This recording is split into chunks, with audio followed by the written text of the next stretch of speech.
Ya, selamat datang kembali bersama saya Rinto Setiawan dalam konten IWPI.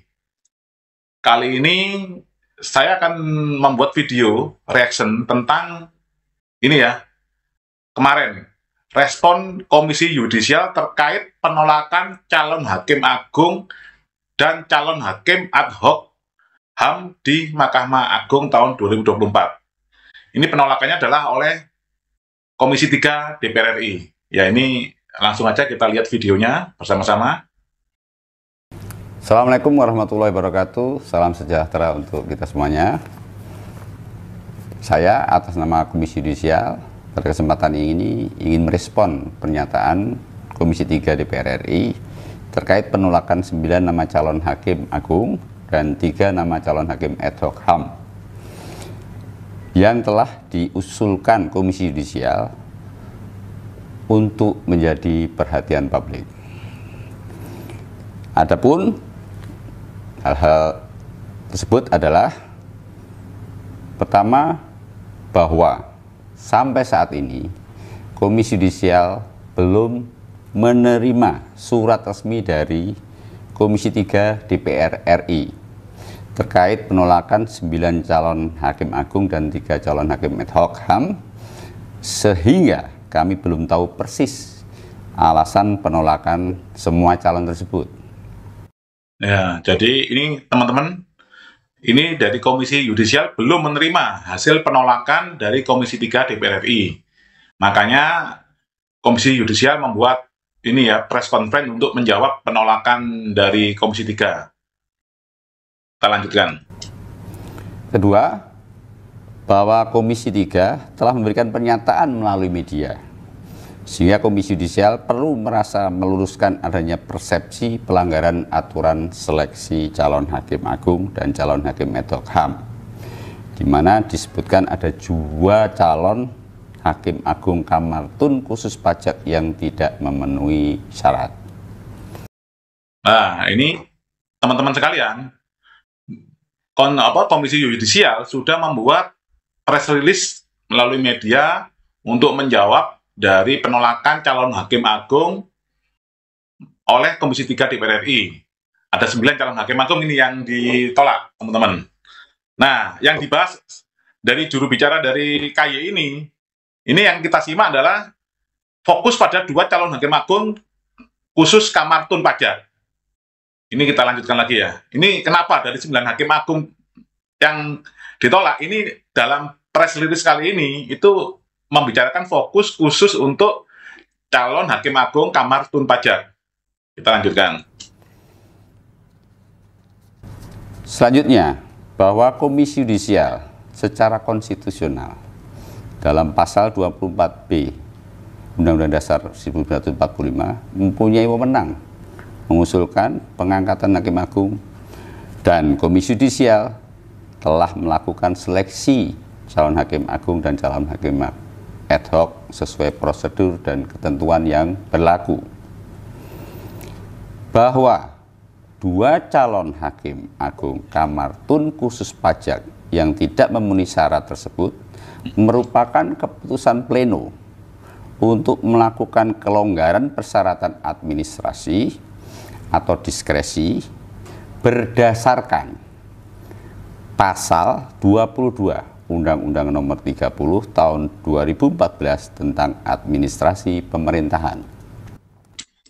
Nah, ini teman-teman sekalian, jadi menurut juru bicara dari KY, bahwa 2 calon hakim agung Kamar Tun khusus pajak ini diloloskan dengan menggunakan diskresi. Nah, ini uniknya kita lihat ya, diskresi yang digunakan oleh juru bicara dari KY adalah pasal 22 Undang-Undang Administrasi Pemerintahan. Ya, kita lihat ini pasal 22 Undang-Undang Administrasi Pemerintahan itu seperti apa, teman-teman. Nah, ini adalah Undang-Undang Administrasi Pemerintahan. Pasal 22 ini berbunyi yang ayat 1 ya. Diskresi hanya dapat dilakukan oleh pejabat pemerintahan yang berwenang. Dalam hal ini maksudnya adalah Komisi Yudisial itu sendiri. Ayat 2, setiap penggunaan diskresi pejabat pemerintahan bertujuan untuk melancarkan penyelenggaraan pemerintahan, mengisi kekosongan hukum, memberikan kepastian hukum, dan mengatasi stagnasi pemerintahan dalam keadaan tertentu guna kemanfaatan dan kepentingan umum. Depan kita lanjutkan lagi videonya. Yaitu melancarkan penyelenggaraan pemerintahan, mengisi kekosongan hukum, memberi kepastian hukum, dan mengatasi stagnasi pemerintahan dalam keadaan tertentu guna kemanfaatan dan kepentingan umum. Nah, berarti sesuai dengan pasal 22 tadi Undang-Undang AP yang ayat 2, teman-teman ya. Kita lanjutkan. Hal ini dilakukan karena secara normatif hakim pajak jalur karir berdasarkan Undang-Undang Nomor 3 Tahun 2009 tentang Mahkamah Agung adalah berpengalaman paling sedikit 20 tahun menjadi hakim. Namun pengadilan pajak baru dibentuk tahun 2002, yaitu berdasarkan Undang-Undang Nomor 14 Tahun 2002 tentang pengadilan pajak. Adapun disebutkan syarat usia minimal menjadi hakim pajak adalah 45 tahun. Dengan demikian, tidak ada hakim pajak berpengalaman 20 tahun menjadi hakim. Nah, jadi menurut Komisi Yudisial, teman-teman, pengadilan pajak ini kan dibentuk berdasarkan Undang-Undang Pengadilan Pajak tahun 2002. Nah, sekarang ini kan tahun 2024. Jadi kan usia pengadilan pajak baru berusia 22 tahun. Sementara calon untuk menjadi hakim agung itu adalah minimal berkarir sebagai hakim itu minimal 20 tahun, teman-teman. Nah, padahal pengadilan pajak sendiri baru berusia 22 tahun. Jadi menurut juru bicara dari KAY tidak akan mungkin ada hakim karir yang bisa memenuhi kriteria tersebut. Maka dari itu KAY melalui rapat pleno menggunakan diskresi untuk meloloskan calon hakim tersebut. Nah, saya di sini akan saya bahas sebentar bahwa IWPI sebelumnya telah mengirimkan surat kepada ini Komisi 3 DPR RI.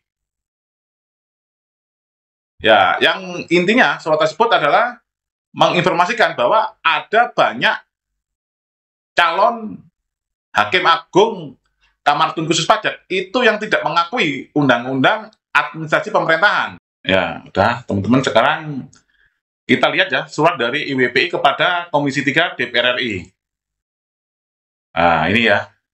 Ini kami bersurat kepada Ketua DPR RI, CQ, Ketua Komisi 3 DPR RI, yaitu kita kirimkan tanggal 22 Juli tahun 2024. Nah, perihalnya adalah aspirasi dan pengaduan masyarakat tentang perihalnya adalah pendapat calon hakim agung Kamar Tun Khusus Pajak bertentangan dengan putusan Mahkamah Konstitusi. Nah, ini suratnya seperti ini, teman-teman. Nanti akan kita upload juga di dalam video ini. Nah, nanti bisa dibaca surat kita dari IWPI kepada Komisi 3. Nah, yang menarik, ini kan ada 3 calon hakim agung Kamar Tun Khusus Pajak yang diusulkan oleh Komisi Yudisial. Yang pertama adalah Dr. Diana Malemita Ginting, AKSH MSI MH. Nah, ini di sini, ini ada menitnya, link YouTube-nya sudah kita sertakan juga. Ini ada pertanyaan dari masyarakat atas nama Bapak Alessandro Rey dari P5I. Ini pertanyaannya adalah ketika jangka waktu pengujian pemeriksaan lapangan lewat 6 bulan dan pembahasan akhir hasil pemeriksaan lewat 2 bulan serta tidak ada pemberitahuan perpanjangan pemeriksaan lapangan, apakah hal tersebut dibenarkan atau dapat membatalkan SKP? Yang kedua, apakah pemeriksa pajak hanya tunduk pada UU KUP dan turunannya, namun tidak tunduk dalam UU AP atau UU Administrasi Pemerintahan? Karena di pengadilan pajak banyak putusan yang mengesampingkan Undang-Undang Administrasi Pemerintahan. Nah, ini kita lihat. Ya, ini jawabannya. Secara singkat, jawabannya ini lebih lanjut, menurut calon hakim agung Diana, pegawai pajak dalam melakukan pemeriksaan hanya tunduk pada Undang-Undang Perpajakan. karena menganut asas lex spesialis dengan mengesampingkan undang-undang lainnya. Ya ini teman-teman. Jadi calon hakim agung ini dalam beberapa pendapatnya tidak mau menggunakan undang-undang administrasi pemerintahan dalam mengambil keputusan di bidang perpajakan. Nah, ini anehnya kan Komisi Yudisial malah mengusulkan calon hakim agung ini dengan membuat diskresi berdasarkan undang-undang administrasi pemerintahan pasal 22 tadi. Nah, yang kedua, ini calon hakim agung yang diusulkan oleh KY adalah LY Harisi Advianto SST SH MM MH. Nah, ini pertanyaannya dari masyarakat, ini dari Pak Alessandro Rey juga. Dalam pemeriksaan pajak, apa saja boleh dilanggar, kecuali terhadap dua hal. Pertama, penyampaian SPHP, kedua, mengenai pembahasan akhir. Calon hakim mengatakan kalau pengujian lewat waktu dan pembahasan lewat waktu tidak ada masalah. Nah, apakah saudara calon sepakat dengan mazhab itu? Dan mohon saudara calon jelaskan dan kaitkan dengan pasal 52 Undang-Undang AP dan pasal 66 UU AP tentang sahnya keputusan pejabat dalam hal ini adalah SKP dan atau STP. Nah, ini jawaban dari calon hakim agung tersebut adalah terkait dengan kesalahan prosedur bisa membatalkan suatu keputusan tata usaha negara atau tidaknya itu punya teori sendiri untuk menguji hal tersebut. Jika pemeriksaan ulang dilakukan sesuai dengan prosedur tata cara pemeriksaan, apakah hasilnya akan sama dengan pemeriksaan sebelumnya atau berbeda? Jika hasilnya sama, berarti kesalahan prosedur tadi tidak berpengaruh terhadap materi. Menurutnya, pengadilan pajak itu selalu mengedepankan kebenaran-kebenaran yang sifatnya substantif. Demikian juga peradilan tata usaha negara dalam prinsip umumnya seperti itu.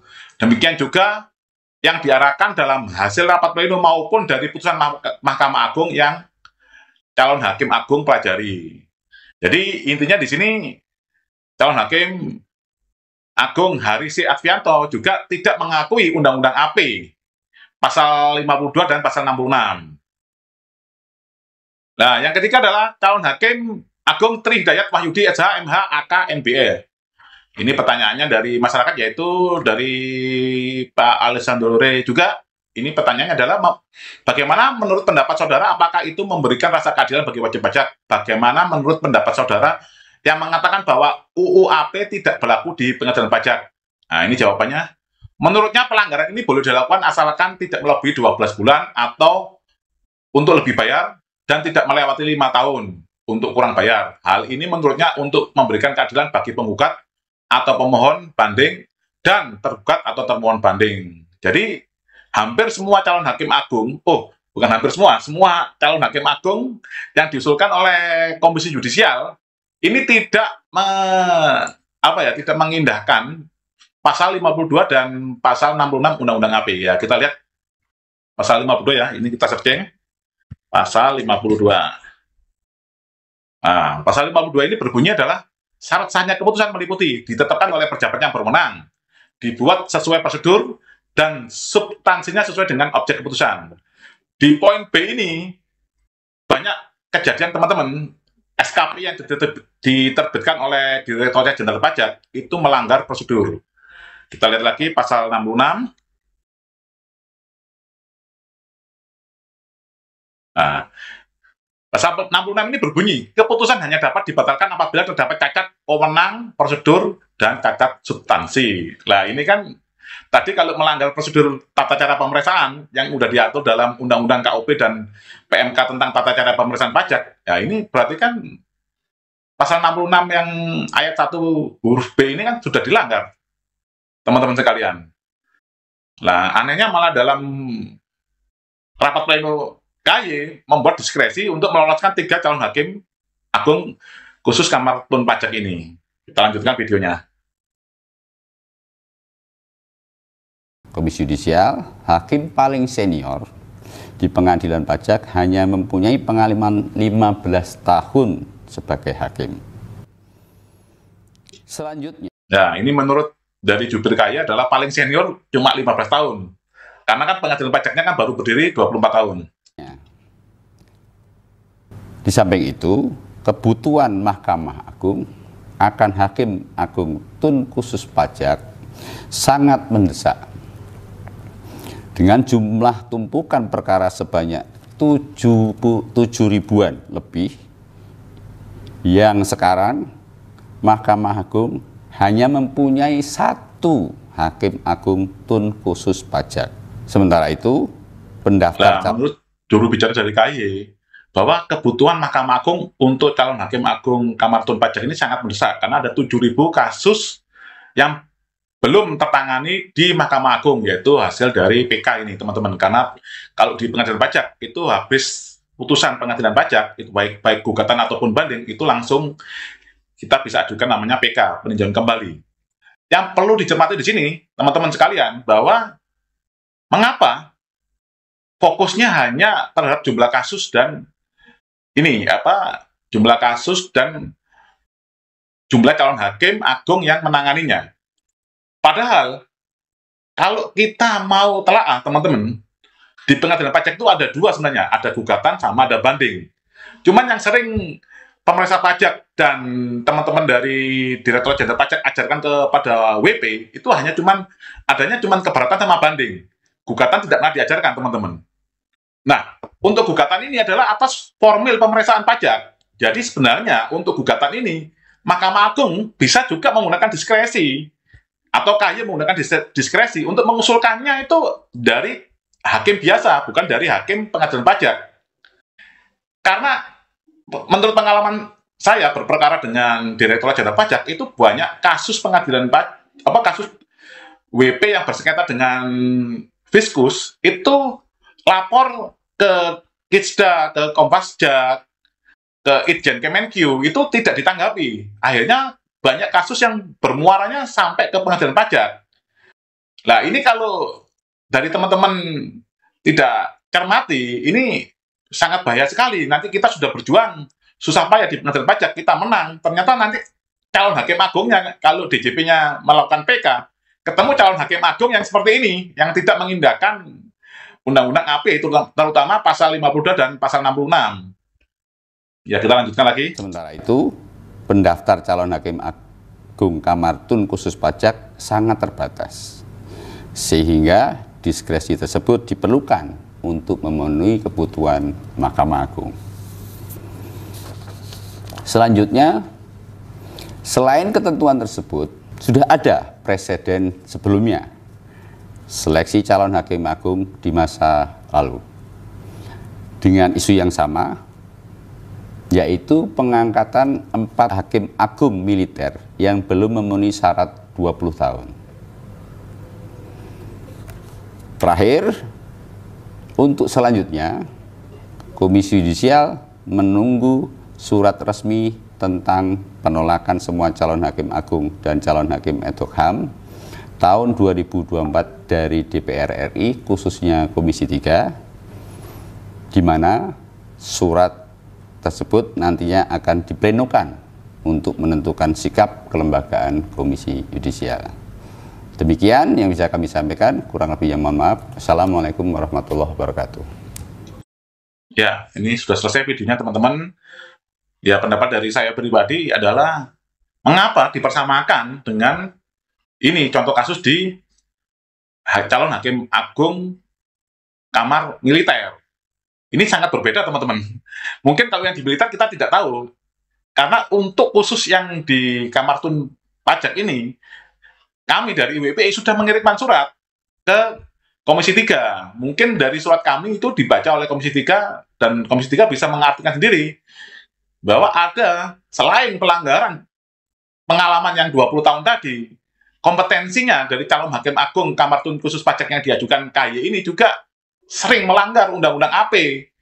Nah, ini ada apa, teman-teman? Ada apa judulnya? Kenapa KAY kok sampai langsung membela mati-matian dari calon hakim agung Kamar Tun khusus pajak? Karena yang kita bisa lihat, ini kita lihat sebentar ya, ini yang dari videonya dari Komisi 11, dari Komisi 3 DPR RI. Ini dari Ketua Komisi 3.